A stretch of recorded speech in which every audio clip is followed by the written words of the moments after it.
Hola, muy buenas tardes a todos y bienvenidos a un nuevo programa del canal de Vicente Fuentes y de la web ufopolis.com.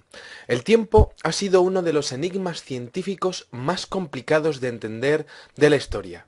Y es que apenas hemos comenzado a concebir lo que significa esa cuarta dimensión en la que habitamos. Pero lo cierto es que en la investigación de este enigma han ocurrido algunos incidentes que desde luego escapan de toda explicación lógica. Uno de ellos nos lleva a una remota localización en la Antártida, en donde científicos norteamericanos y británicos fueron testigos de un sensacional descubrimiento.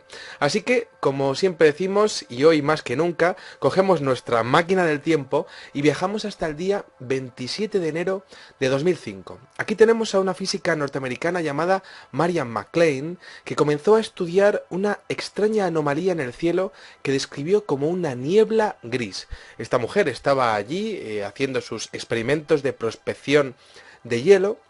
Bueno, estos experimentos en donde se cogen grandes bloques de hielo y se observa la composición de esos bloques para saber cómo era la atmósfera en la antigüedad. Bueno, pues esta mujer se encontró con una anomalía atmosférica que nunca había visto. Era algo como que al principio pensó que era una especie de tormenta de arena. Recordemos que la Antártida es un continente de tierra firme, efectivamente, pero es que la forma no se correspondía con nada conocido por la ciencia de la meteorología, sobre todo porque esa extraña niebla gris que estaba por encima de aquel campamento base, esa base de experimentación, resulta que aquella niebla no cambiaba, se mantenía constante, no le afectaban las rachas de viento. Permanecía inmóvil sobre su posición y, claro, sin cambiar de aspecto, sin variar su color, sin mutar de diferentes formas.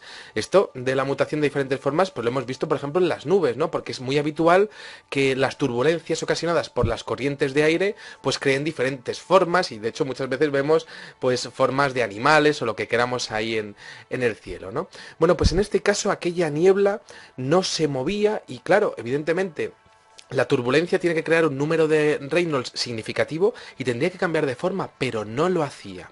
Entonces, la señorita McLean, junto con los investigadores de su equipo, decidieron investigar el fenómeno e hicieron despegar un globo meteorológico con equipamiento que era capaz de registrar tanto la velocidad del viento como la temperatura y también la composición química de las moléculas de las que constaba aquella extraña niebla. Y resulta que, bueno, pues lo hicieron, ¿no? Se pusieron allí, cogieron el globo y lo hicieron introducirse en aquella niebla, pero el globo desapareció. Parece que la densidad de aquella niebla era algo que desde luego era mayor de lo que habían pensado en un primer momento.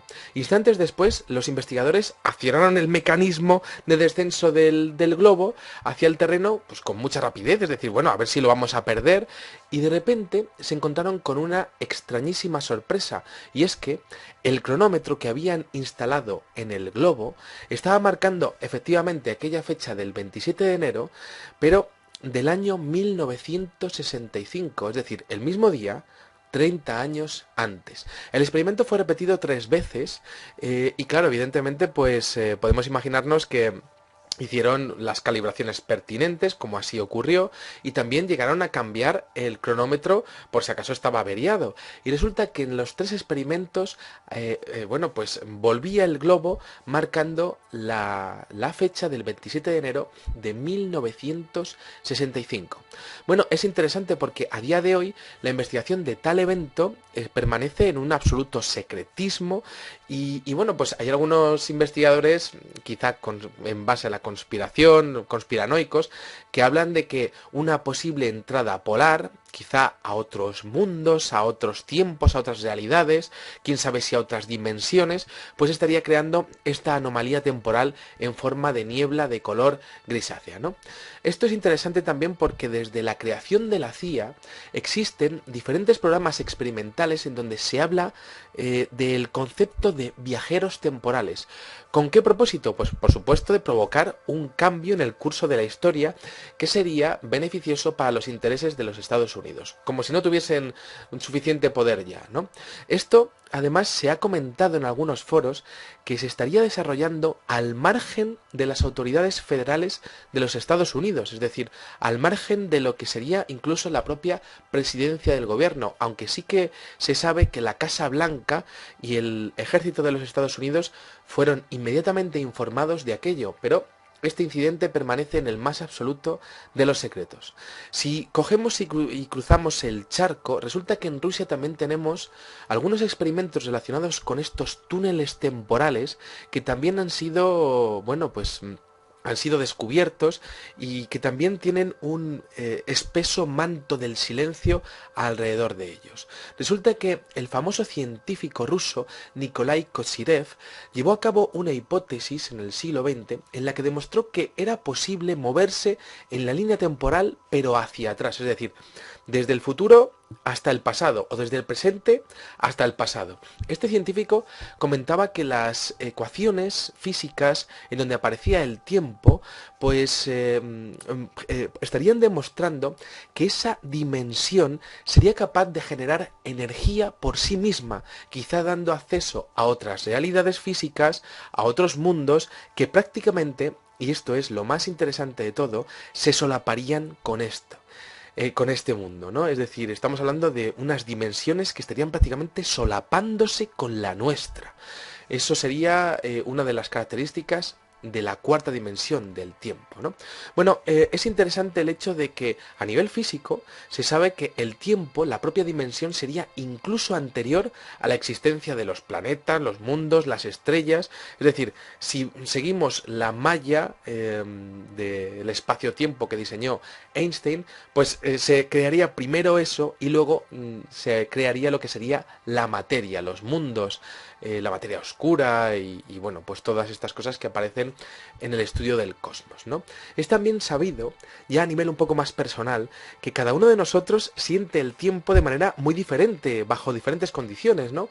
Por ejemplo, a mí ha habido años que se me han pasado volando y otros años que se me han pasado muy despacio, ¿no? Y esto también ocurre en el día a día. Hay semanas que pasan volando y otras semanas que desde luego pues como que van más lento, ¿no? A veces despacio y a veces deprisa. Esta es la base de lo que vamos a contar a continuación, porque resulta que al respecto de esto hay un investigador de fenómenos anómalos ruso llamado Gennady Belimov, que es filósofo y autor de diferentes artículos científicos al respecto del tema de los viajes en el tiempo, que comentó en un artículo periodístico hace unos años unos experimentos llevados a cabo por un hombre llamado Vadim Chernobrov en 1987. Vadim Chernobrov resulta que alcanzó unos resultados que podríamos denominar más allá de lo común o más allá de la normalidad o lo que es habitual en el estudio de la física cuántica. Resulta que Chernobrov realizó unos experimentos en base al electromagnetismo que estudió Nikola Tesla a principios del siglo XX, en donde un campo magnético podía frenar el tiempo en 1,5 segundos al respecto del tiempo normal. Esto fue medido en diferentes aparatos de laboratorio que estaban dentro de ese campo magnético. Y resulta que los aparatos de laboratorio marcaban 1,5 segundos menos que los aparatos que estaban fuera del campo magnético, ¿no? El experimento, por tanto, fue un éxito. Esto lo hemos visto también en una película que se llama Primer, que es una película difícil, pero que aparece ya este concepto. Ya se la recomiendo si no la han visto, pero bueno, es una peli también un poco rara y un poco difícil y tal, ¿no? Y resulta que el experimento del señor Chernobrov fue un éxito y aquello le movió a la creación en agosto de 2001 de un nuevo modelo de esta peculiar y primigenia máquina del tiempo, en donde se podrían realizar experimentos con unidades biológicas vivas, es decir, con animales y con seres humanos, ¿no? Aquel dispositivo fue construido y llevado a la región rusa de Volgogrado. Y resulta que aquella máquina, según comentaba este filósofo ruso, podía alterar, según Chernobrov, el tiempo en un 3%, un cambio que podían calcular gracias al establecimiento de cristales oscilatorios simétricos, es decir, que no era una cuestión de observar cronómetros o relojes, era observar cómo vibraban dos cristales que tenían que vibrar exactamente igual, y resulta que uno lo hacía un 3% más lento que el otro, siendo imposible a nivel físico que eso se produjese, ¿no? Aquel campo que había dentro, o aquello que había dentro de ese campo, se quedaba más retrasado mientras el tiempo fuera del campo magnético avanzaba a su ritmo normal. Bueno, las condiciones de operación de aquellos experimentos se saben que fueron con un tiempo de operación de 5, 10, 20 minutos e incluso media hora. Chernobrov comentaba que hicieron experimentos con animales y que efectivamente las alteraciones en su cuerpo pues parecían nulas o nimias, inapreciables, y entonces comenzaron la experimentación con humanos, podemos entender con voluntarios o gente que la hicieron voluntaria para hacer aquel experimento, ¿no? Y resulta que según aquel artículo, algunos de los sujetos de experimentación comentaban que se sentían como en un mundo diferente, que se sentían aquí y allí al mismo tiempo, que tenían como una experiencia en donde afloraban sentimientos que no podían definir, y además de eso que tenían una alteración en su percepción de la realidad. Ni las radios ni las televisiones rusas reportaron aquel asombroso descubrimiento, aquellos experimentos, y que, bueno, esto nos da pie a que quizá pudo haber algún tipo de censura por parte del gobierno ruso, del Kremlin, ¿no? Comenta, por ejemplo, Gennady Belimov, que el experimento se quedó en el más estricto secreto militar y que incluso el Vladimir Putin, el presidente de Rusia, desconocía algunos detalles del mismo, algo que yo, por supuesto, sí que como investigador dudo fehacientemente, porque el señor Putin es una de las personas más poderosas de la Tierra y prácticamente no hay nada que pueda pararle, ¿no? Pero bueno, sin embargo, pues ahí está ese artículo de Belimov que comenta estos experimentos de Volgogrado, ¿no? Bueno, tenemos también en Rusia algo que es interesantísimo, que es que bajo el mandato de Stalin existió una curiosa institución dependiente del Estado llamada Instituto de Investigación de los Mundos Paralelos. Ahí había dos doctores en física cuántica que se llamaban Kurchatov y Ioffe, y resulta que, pues aquellos doctores efectivamente existieron y llevaban a cabo experimentos en aquel instituto que intentaba descubrir la existencia de mundos paralelos. En 1952 aquellos doctores fueron acusados por el jefe de la policía secreta soviética por el tema de algunos secretos que podían pasar a manos del enemigo, en este caso que sería Estados Unidos, y fueron acusados y resulta que ejecutaron a 18 de los doctores que estaban en aquel instituto, y de hecho 59 doctores en física fueron enviados a campos de trabajo obligatorios, ¿no? Campos de trabajo forzados. Bueno, el instituto comenzó de nuevo su actividad bajo el mandato de Khrushchev. Esto es historia pura de la parapsicología y de los viajes en el tiempo, y resulta que los resultados que iban alcanzando y las presiones para no liberar la información llegaron a puntos realmente tétricos, ¿no? Porque de hecho hubo 8 de los principales investigadores de aquel instituto que aparecieron muertos en extrañas circunstancias en 1961. Bueno, esto pasó otra vez a manos del ejército hasta que en 1987 volvió a abrir justo antes de la caída del muro de Berlín. El 30 de agosto de 1989 se sabe también que hubo una explosión extrañísima en las islas Anjou, de unas instalaciones relacionadas con este Instituto para la Investigación de Mundos Paralelos, una explosión que destruyó parte de las investigaciones que allí se estaban realizando, una gran parte de las instalaciones, de hecho un módulo de experimentación de 780 toneladas parece que voló por los aires, y parece también que la explosión que se liberó pues afectó a 2 kilómetros cuadrados de terreno de aquellas islas. Esta información nos viene por parte de la investigadora rusa Olga Zarina, que es periodista y que comenta este tema en un curioso artículo en la prensa rusa, ¿no? Resulta que el experimento de acceder a un mundo paralelo en esta isla de Anjou fue un auténtico éxito, y de hecho hay una filtración al respecto que yo os la voy a comentar y que por supuesto ustedes pueden tener su propia opinión al respecto, que es que se comenta que en uno de los experimentos un módulo con 3 exploradores perdió el contacto con la base de operaciones. Esa base de operaciones recibió unas transcripciones, unas grabaciones, justo antes de que, al parecer, aquel módulo, una especie de, bueno, pues podemos entender un objeto, ¿no? Chocase contra otro objeto de grandes dimensiones. Según la periodista Olga Zarina, la última de las grabaciones es realmente espectacular. Se ha podido acceder, bueno, pues a las palabras de aquellos 3 exploradores, y resulta que describían unas sensaciones increíbles y que os voy a comentar ahora mismo y os las voy a leer, ¿no? Decía a los 3 experimentadores, uno de ellos, el portavoz, el jefe de la misión, decía: nos estamos muriendo, pero seguimos con el experimento. Está muy oscuro aquí. Vemos que los objetos se hacen dobles, nuestros brazos y piernas se hacen transparentes y podemos ver las venas y los huesos a través de la piel. Nos queda oxígeno para 43 horas. El soporte de vida está seriamente dañado.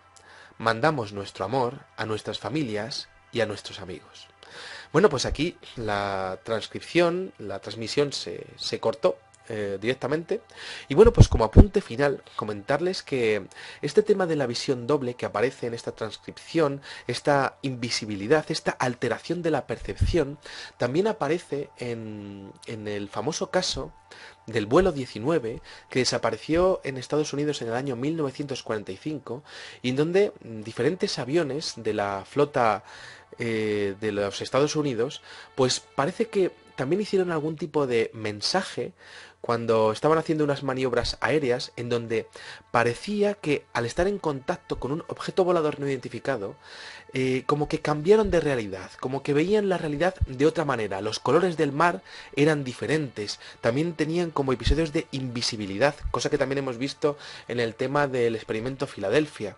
Y es decir, una serie de características que se repiten continuamente en estos proyectos secretos que parecen haber sido descubiertos por los gobiernos tanto de Estados Unidos como de la antigua URSS y a día de hoy de Rusia, y que por supuesto permanecen en el más absoluto de los secretos en base a las repercusiones que podrían tener tanto para la ciencia oficial como para la opinión pública. Estamos hablando de algo que podría dar pues la llave para el control de los recursos naturales del futuro, es decir, controlar el destino de la humanidad sabiendo lo que va a pasar, siendo conocedor de algunos acontecimientos que quizás sean vitales a nivel geopolítico, geoestratégico, ¿no? Y qué mejor que el descubrimiento de un túnel en el tiempo para conocer cómo funciona esta cuarta dimensión en donde estamos ahora y donde han pasado pues unos minutos desde que he comenzado este vídeo, ¿no? Y nos hemos movido en el tiempo mientras que hemos estado viendo ustedes este vídeo y yo comentándolo, ¿no? Bueno, pues aquí dejo este curiosísimo tema de los túneles en el tiempo descubiertos por los principales gobiernos del mundo. Y nada, pues me quedo expectante ante sus comentarios, los leeré con mucha atención. Y nada, pues espero que les haya gustado muchísimo este videoprograma y les espero en el siguiente. Muchísimas gracias y salud y suerte. Adiós. La composición de esos bloques para saber cómo era la atmósfera en la antigüedad. Bueno, pues esta mujer se encontró con una anomalía atmosférica que nunca había visto. Era algo como que al principio pensó que era una especie de tormenta de arena. Recordemos que la Antártida es un continente de tierra firme, efectivamente, pero es que la forma no se correspondía con nada conocido por la ciencia de la meteorología, sobre todo porque esa extraña niebla gris que estaba por encima de aquel campamento base, esa base de experimentación, científicos norteamericanos y británicos fueron testigos de un sensacional descubrimiento. Así que, como siempre decimos, y hoy más que nunca, cogemos nuestra máquina del tiempo y viajamos hasta el día 27 de enero de 2005. Aquí tenemos a una física norteamericana llamada Marian McLean, que comenzó a estudiar una extraña anomalía en el cielo que describió como una niebla gris. Esta mujer estaba allí haciendo sus experimentos de prospección de hielo. Bueno, estos experimentos en donde se cogen grandes bloques de hielo y se observa... Hola, Muy buenas tardes a todos y bienvenidos a un nuevo programa del canal de Vicente Fuentes y de la web ufopolis.com. El tiempo ha sido uno de los enigmas científicos más complicados de entender de la historia. Y es que apenas hemos comenzado a concebir lo que significa esa cuarta dimensión en la que habitamos. Pero lo cierto es que en la investigación de este enigma han ocurrido algunos incidentes que desde luego escapan de toda explicación lógica. Uno de ellos nos lleva a una remota localización en la Antártida, en donde resulta que aquella niebla no cambiaba, se mantenía constante, no le afectaban las rachas de viento. Permanecía inmóvil sobre su posición y, claro, sin cambiar de aspecto, sin variar su color, sin mutar de diferentes formas. Esto de la mutación de diferentes formas, pues lo hemos visto, por ejemplo, en las nubes, ¿no? Porque es muy habitual que las turbulencias ocasionadas por las corrientes de aire, pues creen diferentes formas y, de hecho, muchas veces vemos, pues, formas de animales o lo que queramos ahí en el cielo, ¿no? Bueno, pues en este caso aquella niebla no se movía y, claro, evidentemente la turbulencia tiene que crear un número de Reynolds significativo y tendría que cambiar de forma, pero no lo hacía. Entonces, la señorita McLean, junto con los investigadores de su equipo, decidieron investigar el fenómeno e hicieron despegar un globo meteorológico con equipamiento que era capaz de registrar tanto la velocidad del viento como la temperatura y también la composición química de las moléculas de las que constaba aquella extraña niebla. Y resulta que, bueno, pues lo hicieron, ¿no? Se pusieron allí, cogieron el globo y lo hicieron